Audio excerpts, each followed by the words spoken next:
is sourdough? Let's talk about what sourdough is. It's a term that's being thrown out there like everybody knows what it is, but sometimes we don't actually know what it is. So I'm just going to give it to you simple. There's lots and lots of fabulous terms out there and definitions, and I'll give a link to another site that did a great job of listing all the different types of terms and stuff like that.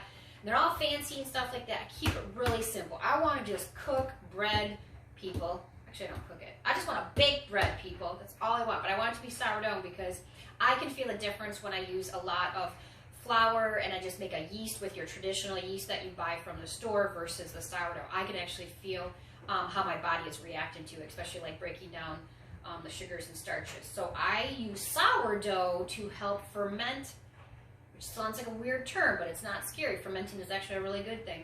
It helps break down a lot of the stuff. Then it adds in stuff. So it's breaking down stuff so my body doesn't have to be busy breaking it down. Then it adds in this nutritional value as well by the fermenting process. It's like a win-win for me and my body. I get to have bread. I get to make bread. My gosh, making bread, touching, feeling, working with sourdough, dough in general is just really, really cool and really fulfilling. And I think that you're gonna learn that, how cool it is after you get started with this. So super simple. It's breaking it down so that my body can digest and handle it better and bringing in that value of the fermenting and stuff like that. So it's easy on my body, and then you get to eat lots and lots of bread. So let's talk about the yeast. The store-bought yeast in the little jars or the little packets, that is a manufactured yeast. I almost will have to say it's like a fake yeast. I'm pretty sure it is.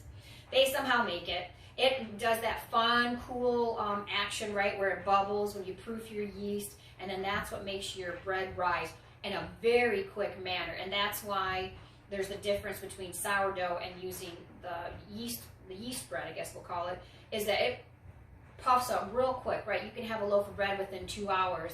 When sourdough, it's really good to kind of actually go 12 hours or something like that because that's breaking it down.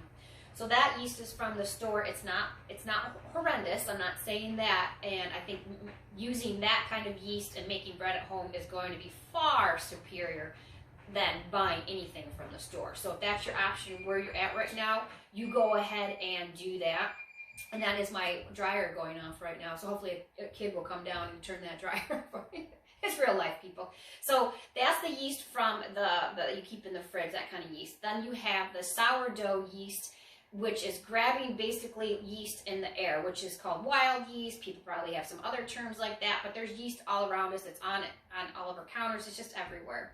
And that with the water and the flour that you're doing each day is grabbing the yeast from the air and creating that own bubbly action itself instead of buying the manufactured type of yeast. So that's the difference with that.